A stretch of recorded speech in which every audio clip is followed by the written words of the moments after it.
to thank you guys in advance for taking your time to be here and to listen to my story.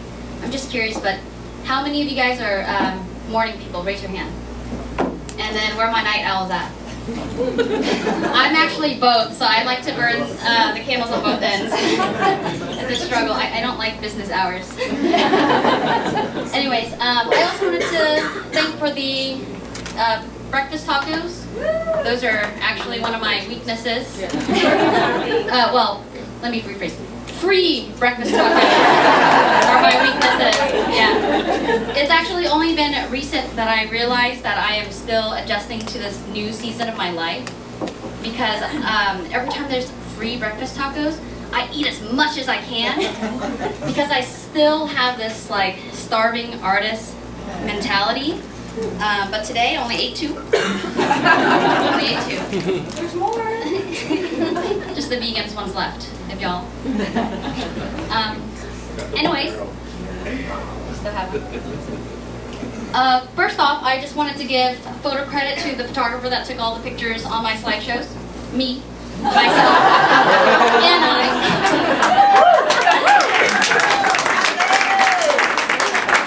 So when you guys are looking through the slideshows, a lot of these self-portraits I took, I did this 15 years ago, and it's mixed into some of the self-portraits that I took last week. So I'm excited for you guys to see them all. Anyways, let's get right to it. My name is Kathy Tran, Kathy with a K, the right way. I am the founder and CEO of Kathy Tran Creatives, which is a multimedia company here in Dallas. A lot of you guys may know me as a photographer or a photojournalist. But let me tell you who Kathy Tran is today. On Friday, May 19th at 9:14 a.m. Need my clicker. I am an artist, a creative entrepreneur, a business owner, a philanthropist. I started my own art scholarship. So if you guys do get that $1 million, let me know. I am an engaged woman. Will my soulmate please raise their hand?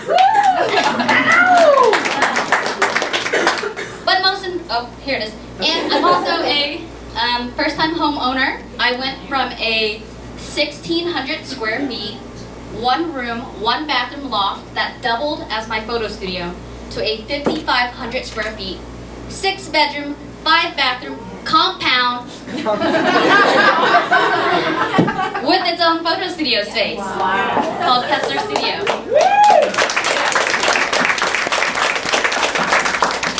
But most importantly, I am Coco's mom. Coco with a K as well. So let's talk about my business. I have been doing photography for the last 15 years. It's actually the only job that I've ever had, besides working for Banana Republic. But I have just been so fortunate that the camera has brought me across the world, and it has put me into rooms where I am the only petite Asian woman in. Shout out to the shorties out there.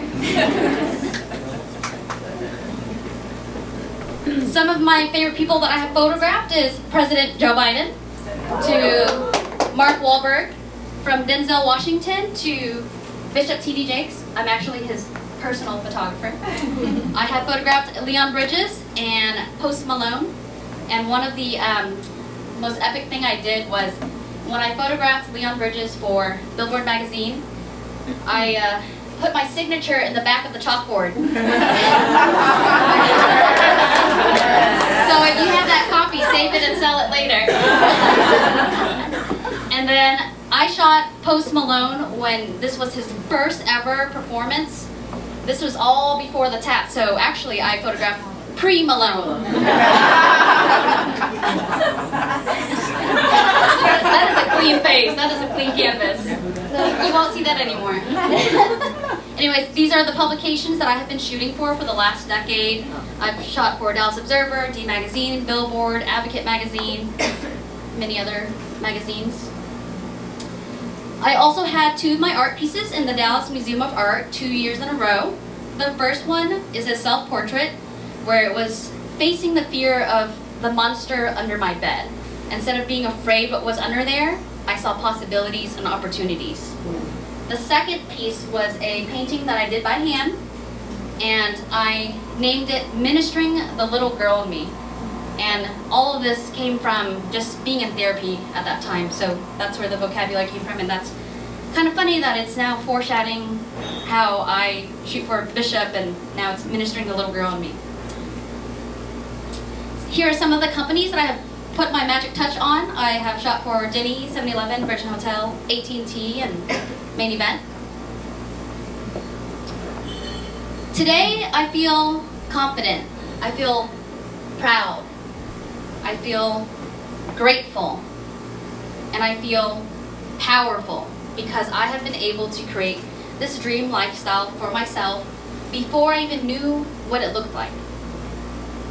And now that you guys know how amazing and iconic I am,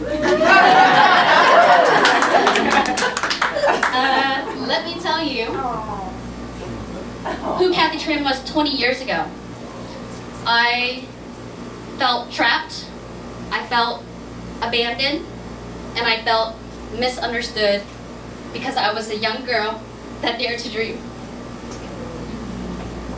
And you're probably wondering how this baddie right here made it in front of you. How did I get from A to B? The answer is self-acceptance. And I'm going to tell you guys 3 things that I did in my life that implemented a way for me to get to this position of self-acceptance that you guys can do too. First, it was cultivating my circle. I'm very intentional about who I have in my life. I looked for inspiring best friends, and I even got a new set of new parents. Yeah, you heard that? It's I got a whole new set of parents, and no, I didn't Amazon Prime them. But like I said, I grew up in an abusive home.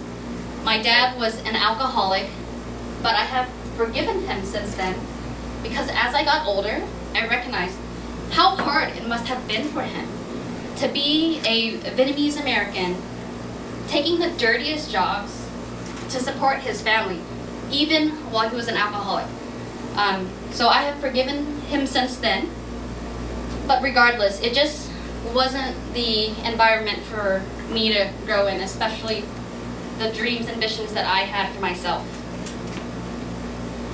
At that time, I felt really lonely, I felt empty,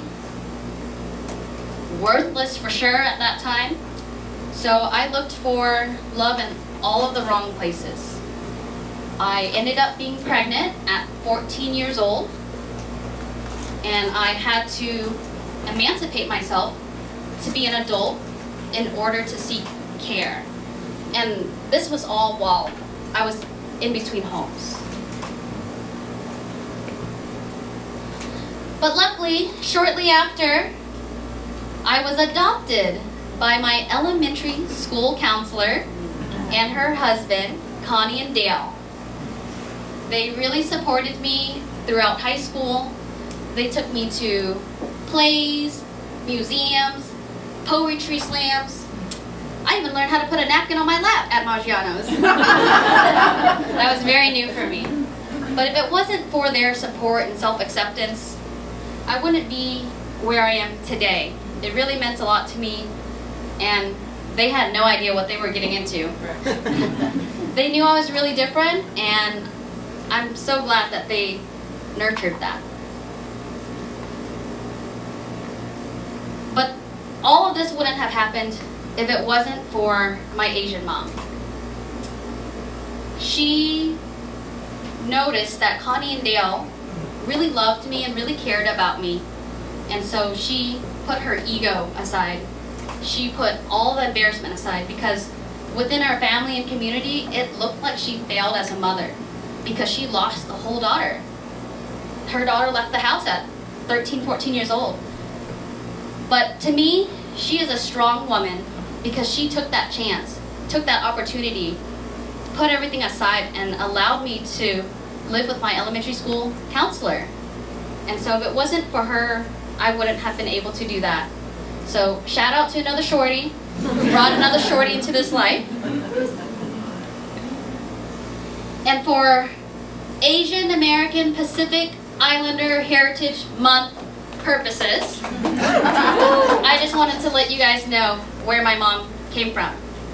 This is a picture of her and her family in Vietnam before they boarded the plane to come to the US. Her dad, my grandpa, fought really hard for my family to come to the US. He was granted access, he was able to bring his wife, all 8 kids, and the woman that's in the yellow, that's my mom. She is the oldest of 8 kids. So when she came to America, she had me. I am the first Vietnamese American born. And I carry that weight with me proudly. And it wasn't even until I was adopted until I started becoming more proud about that, you know? When I was adopted, I quickly realized I miss fish sauce. So I couldn't deny that. But that's why everything means so much to me. And it just shows that it's proof that the people that you have in your life matters. It changed the course of my life. You have the choice to decide who you want in your life, whether it's blood or not. And since then, my family has become one blended family, and that is something that I feel so grateful and feel like it's a really beautiful story to see the 2 families come together. I also approach this philosophy in my friendships as well. It was very important to me to find people who were inspiring, ambitious, creative, resilient, and just supportive. And that's everything that I wanted to do and be for my friends as well. Don't miss out on all the cocos that they're holding. There's 5 cocos there. Here's the latest photo that we just took last month of my new best friends. If you look all the way to the right, the woman in the hat, my newest best friend of 3.5, 4 years, that's Taylor Shedd. She's in this room. Right here, raise your hand. She is the CEO of Stimuli. This company makes video games for the education system in the metaverse. The woman to her left is Ashkan Gora, who is also in this room, taking pictures. I keep my ladies real close. So it is important who you have as your friends, and you know, I'm almost 30 years old and I'm still making new best friends. The second thing that I did was to decide on my own personal style. I wear black every day. I love wearing black on black. And if you don't believe me, look at my closet. I'm not playing. I mean, I do have other favorite colors though. I love faded black, soft black, blue black, black black. But when I found my personal style and decided on that, that was when I felt like I was able to be more authentic with myself. Ironically, who can press play on that? Thank you. There we go. She beat you again. I swear I... It's a PC. Yeah. So this was when I was in high school. Ironically, I used to wear a lot of color because my Asian mom has every color in the rainbow in her closet, and it was really important for her, for our families to match like as a unit.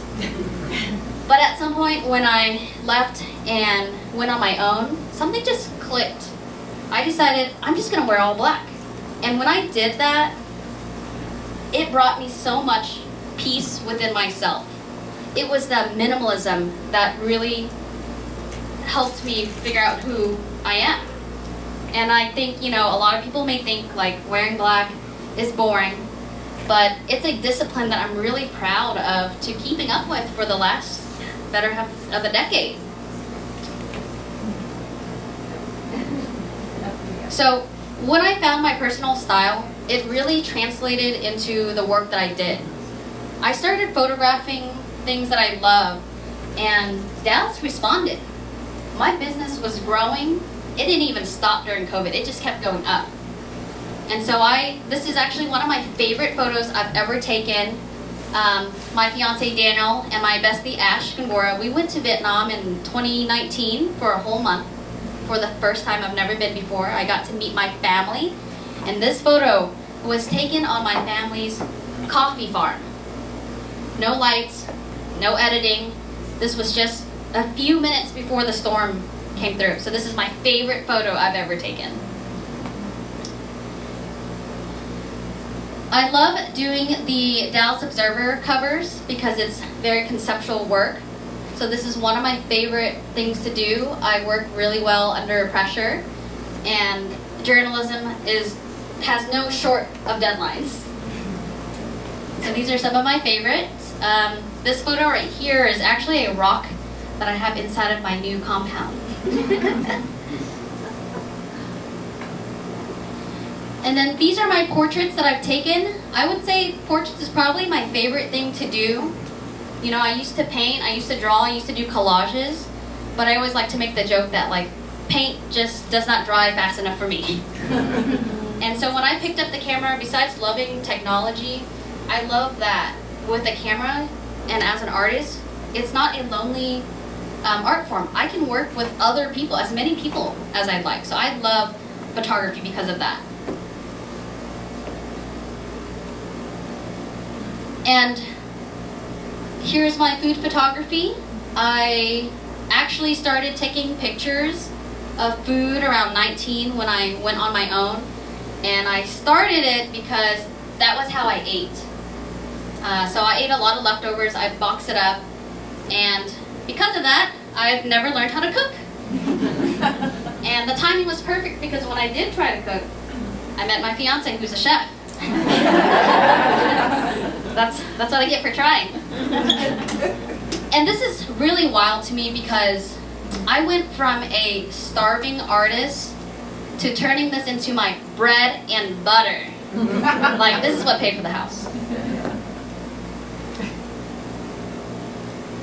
When I first moved in with Connie and Dale, I took my photography a little bit more seriously. I did a project where I took a self-portrait every day. This is when I was learning how to use the camera as well. And this process really helped me begin my journey of self-acceptance. And I'm so glad that, and I only picked the best ones here. There's about 300 other ones. And it's wild because I didn't feel like I liked my work until like day 364. So I was sad that the project ended sooner, but it took a long time to get there. So I did this project then, and it really helped me heal and figure out who I was.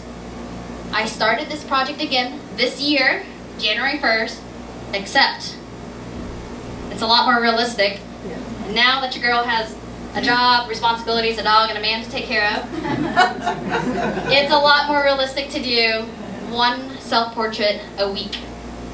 So a lot of the photos that I have on here kind of represents what I've been going through the last couple of months. My Asian dad, who taught me a lot, he actually passed away a couple of months ago. So this is how I was able to kind of cope with the fact that the person who hurt me the most has also taught me the most.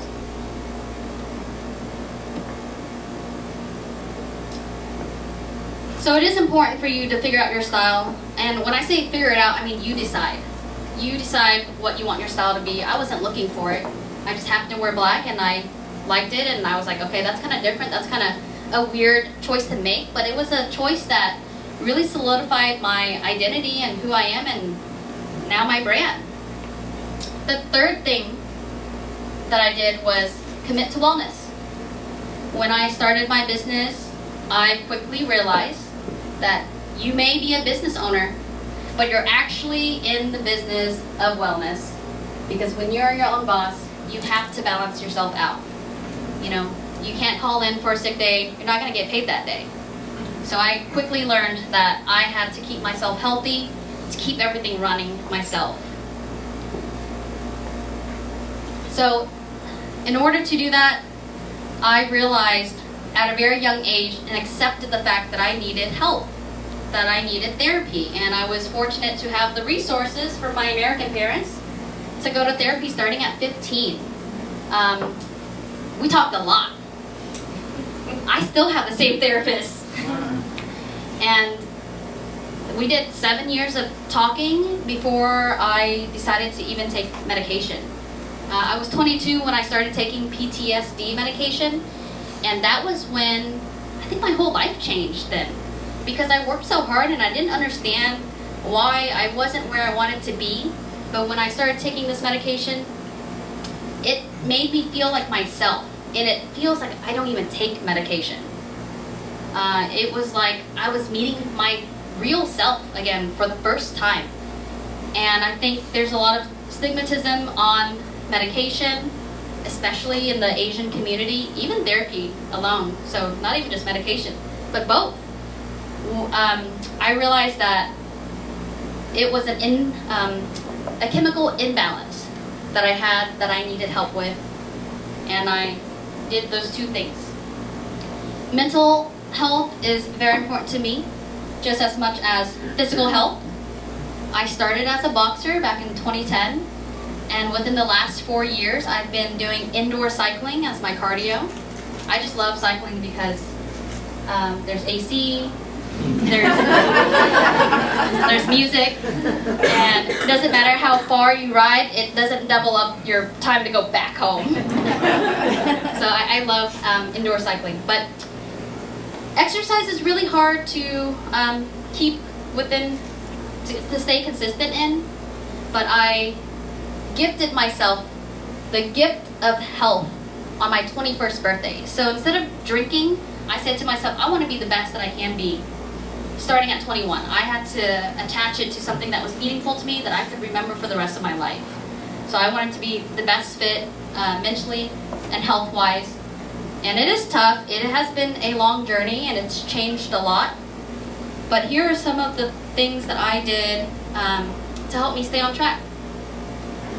One, I had to shift my paradigm. I had to accept that working out and exercise is a lifestyle. I know that my workouts are not going to look the same forever. I knew that I was going to discover new interests like pole dancing. Me too. Me too. Nice. Where's the photo? I have a video of me twirling. Need to get back into it. I had to accept it as a lifestyle. I knew I was going to do it forever. So, yeah, I just knew I couldn't run away from this. The other thing I did was I turned it into something social. I live a very high caliber lifestyle, so this is like my favorite way to hang out with my friends and family and new friends, if you guys want to come with. But it's a lot harder to cancel on 5 of your friends for a 7 a.m. ride than canceling on yourself. So it is another way to help yourself stay accountable for this. The other thing that I keep in my mind is that gap in between my workouts. I try to keep that gap as short as possible. So sometimes that might mean 3 days, sometimes that might mean 3 weeks because I'm traveling. But your girl will hop off a plane and hop right onto a bike. My team has seen that. So I try to make that gap as short as possible, and in between those gaps, you really have to be kind to yourself. Just because you didn't work out for 3 months doesn't mean that you failed. That's just that gap that you had during that time. And as long as you are trying to get back to it as soon as possible, this is forever in your life. This is a continuation. There is no end date for something like this. So it's hard to kind of quantify, like I work out to feel good. I don't even weigh myself, so I don't even know. And both my mental health and my physical health, I knew it was important to do. I just didn't know what kind of trauma my body was holding. And this was something that helped me with that, to let that go, to be more comfortable with yourself, and just feel better about yourself. I actually just celebrated my 200th ride last month. Woo! At one of the cycling studios I go to. My story is about someone who came from a really dark place, and that person was able to find light again for themselves. And so it is just so important to find people in your life that will uplift you, people who care about you. It's important for you to be who you are. It's important for you to take care of yourself mentally and physically. And when you accept your authentic self, watch the world open up to you. And this is a quote that I have been going off of since junior high. Life is not about finding yourself. It's about creating yourself. So accept who you are and watch the world open up, because nobody is you but you. Thank you. We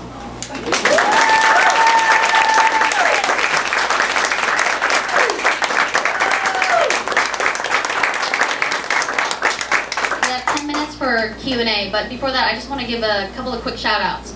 Shout out to my fiance, Colby. Shout out to the besties, Taylor, Ashley. Shout out to my business manager, Shanice. Shout out to my speaking coach, Hannah. And shout out to Nikki. Thank you for asking me to be here. Thank you. All right. Get into it. All at once. Marcelo? A couple questions. One, is there a book that you're either reading right now or have read that you recommend for creatives? Can cover anything, wellness, creativity. Two, sources of inspiration for you. You said your favorite shot was that one in Vietnam, but just in general, what inspires you with your work? Okay, I have to remember the names of the books, and maybe my partner can help me, but it was a book that talked about humanity from like the beginning to end. Yes! There we go. Perfect. You're a reader. What's it called? I can tell. What is the book called? Is that Sapiens. yeah, Sapiens. By Yuval. Yes. So my father-in-law actually got this book for me, and it was really eye-opening to just understand like where humans came from, how money evolved, how religion, got us here, how society has gotten here, and what we're different than other species is that we have imagination and we're able to believe. So we are able to come together as a group, and this has evolved humanity, for the rest of the life. So that's one of my favorite books. The second one, I have to remember the name as well, because I'm like reading it right now. It's yellow. And oh my God, this is my favorite book. This is my favorite book too, but I don't know the name of it. Yeah, I'll post about it. Okay, it's about being able to be aware of your intention and yourself. And this author, I feel bad because I know his name and I know the book, but I just can't remember it right now because you put me on the spot. But he is able to break down emotions in a simple way that is easy to understand. And so for me to be able to read something where I can identify my own feelings, that has really helped. So this is like a very different kind of self-help book. He got really popular because he wrote about these poems and little poems that he did on the grams. So that's one of my favorite books that I'm reading. He has 2 books. One just dropped. Like I said, it's yellow. It's called Lighter by Young Pueblo. Yes! It's by Young Pueblo, called Lighter. Still yellow. Yeah, so that's my favorite book. I love him. When I saw it, and this was only this past year that I started reading it too. And it brought me to be more present than I ever have been because of that book. Who's next? Shanice? You don't have to answer what after you did me. I know you speak loud, but Thank you, Kathy. You mentioned friendships. Can you share, because I think in adulthood it is kind of challenging sometimes to make intentional, like you said, best friends, and we all know what a BFF is, you know, not just a regular friend. So can you give us some of your like traits or some of the things that you look for in adulthood that says like, hey, you are somebody that I want to take on this journey with me? Okay, we can talk about my newest best friend in here. I know you asked me about 4 traits. I mentioned that earlier, which was people who are resilient, people who are inspiring and ambitious and kind, passionate, all of the good things. Besides those personality traits, and before I met my newest best friend, I was like, you know, I feel like I'm missing some characteristics in my life, in my friendship group. I am looking for a best friend who is a business owner, a minority, a woman, and I need somebody gay in my life. And I thought,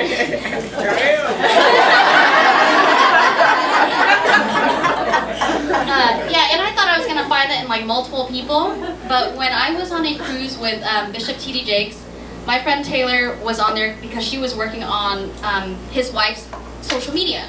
So we were stuck on a cruise for 7 days together. And Taylor likes to tell this story too, but it was like 2 You want me a.m. to tell it? I'm gonna tell it. But we were in like a hotel room at 2 a.m. Taylor and I have been stuck together for the last 6 days. I mean, the average age on this cruise was like 80 years old. So Taylor and I were like the only young people on the cruise. And I looked at her and I realized, man, this woman is amazing. I like her. And I asked her, Taylor, do you want to be best friends? We're like 30-something years old and I'm still asking if she wants to be my best friend. But it's just as simple as that. You know, I think best friends aren't meant for younger children, you know. So I would say don't be shy about making new best friends. I think it's really hard as an adult, and when I saw my opportunity with this lady, I was like, yeah, she's the one. She checks all of the boxes and more. And so that's how I made my best friend, by just asking, by being intentional about who I wanted in my life.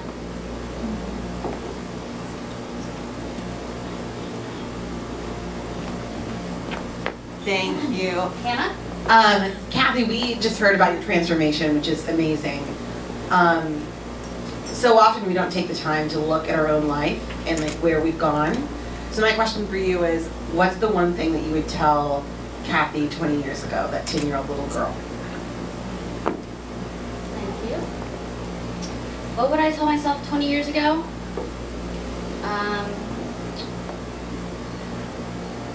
The biggest thing is to be kind to yourself, because everything that I said in my head were things that I heard from my family, which is like, you're fat, you're worthless, you're stupid, how come you don't know how to do this?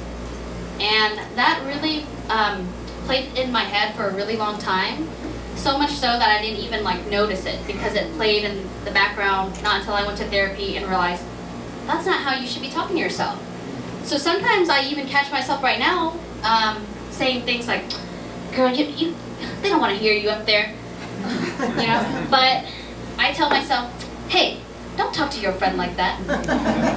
So because of that, I have always been more aware of the things that I'm saying to myself, and I know where it's coming from. And so the biggest thing scientifically, if I would have known when I was younger, that is a cognitive behavior that you can change. You have a choice to change that. Once you hear it, you stop that, you put in a new voice, and you stay around other people who tell you nicer things to yourself. So that's what I keep in mind, and I wish I would have known, because I thought I was born that way. I thought I was like really dumb for a long time, and so now I don't. Also, no college degree. Still here. Nikki. All right, so we have 5 minutes for questions. So my question for you is, what do you think about AI? Oh. My favorite topic. I know a lot of people, like especially photographers, illustrators, graphic designers, it's like a scary thing, right? Especially with all of the upgrades that Midjourney has been doing. I'm not afraid of it. I love AI. I have embraced it. I think it's a tool that you can use to help make your work a little bit faster. So some of my self-portraits, where's the, oh, I have the clicker. Let me go back. So that's the cool thing, is that back then on my 365 project, it took so long just to learn like Photoshop and make these photos. But with AI, I have been incorporating that into all of most of my self-portraits this year. So like on this side right here, this was about my dad's death. He was very Catholic. So I grew up Vietnamese Catholic. That's where I learned how to read and write Vietnamese. And he forced me to memorize all of the prayers. And so I wanted to make a piece about that. And so what I did was I typed into AI. I was looking for a colorful church with water on the ground reflecting with blue tone jewels, center aisle, mood and dark, 4K, epic. And that was the background that came out. Wow. And there were multiple ones, and it had like different colors and looks, but I picked that one because it fit what I was looking for. And then the second layer is a picture of me standing in what I wore at my dad's funeral. And I am holding this Bible that I put a light inside of my Bible, and that light illuminated my face. And then I had more lights in the back of me. I made it like blue and I made it orange on both of these tube lights I have to match the lighting that I have with the AI background that I created. Another thing I did was I'm in the process of starting a YouTube channel, and so I created this like vintage TV, and I put my face up against my shower glass to get that kind of effect, and then I incorporated it. So I love AI. I see where it's going. It is very scary because I can see how it could get out of hand very quickly, but I think we have the responsibility of using it wisely. It's not something that we should be afraid of. This is like the next revolution that's happening, and there's ways that you can embrace it. Less than 5 minutes. What's your name? Susan. Susan, that's my other best friend's name. So I just wanted to know, what are next steps for you? You mentioned the YouTube channel, but what's kind of in your future? Okay, so since I recently bought my compound, it expanded my business. I have a photo studio, and I rent it out to like other photographers and videographers too. But creativity and wellness is really important to me. So with this space, I have been curating really special experiences like sound baths, which Leah here up in the front row hosted a class there last night on sound bath for the new moon. And we do yoga. I'm having a dog party there. You know, we're just doing a little bit of everything in that studio. So that's my new business. It's just being able to create this community for other artists to be there and feel safe and accepted into these new experiences that I'm creating. That's my like physical business. That's where I'm going.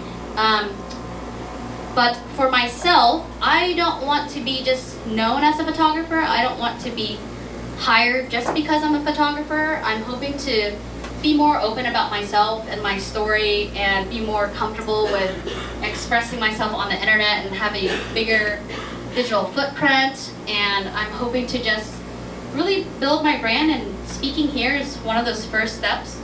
Calm down, I'm gonna get you next. But just building this personal brand for myself is a different journey because I'm so used to doing work for other people, and I always capture other people's souls. And yes, while I did do that for my 365, I do want to turn my brand more into a business. So that's where I'm headed. Taylor? Last question.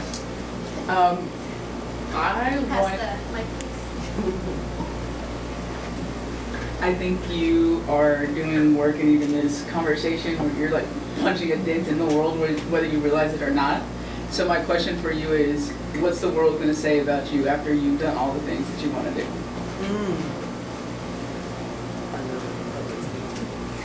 What is the world gonna say about me?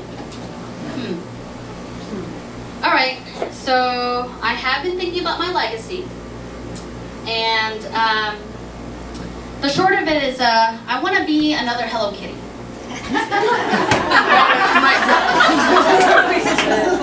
I want to be a brand as big as Hello Kitty. So one of my dreams, especially wanting to be a mother and having a family one day, that's one of my biggest dreams, and I know that my work will evolve, especially when I become a parent. And so one of my long-term dreams is to create a children's book and tell this story about being Asian, woman, different, and really tell the story of my adoption. And I'm hoping that by getting into the children's book, I can help other younger girls that have felt very similar to me, especially in the Asian community, because art isn't a real career to some people, especially to my father-in-law when he first met me. He would say like, no, what is your job really? Like, no, I really do press a button and make money off of that. So with this book, I hope that lasts longer than me and leaves my mark behind, and I hope people remember not necessarily me, but the character that I end up drawing of myself as the Hello Kitty girl. Yeah. Thank you.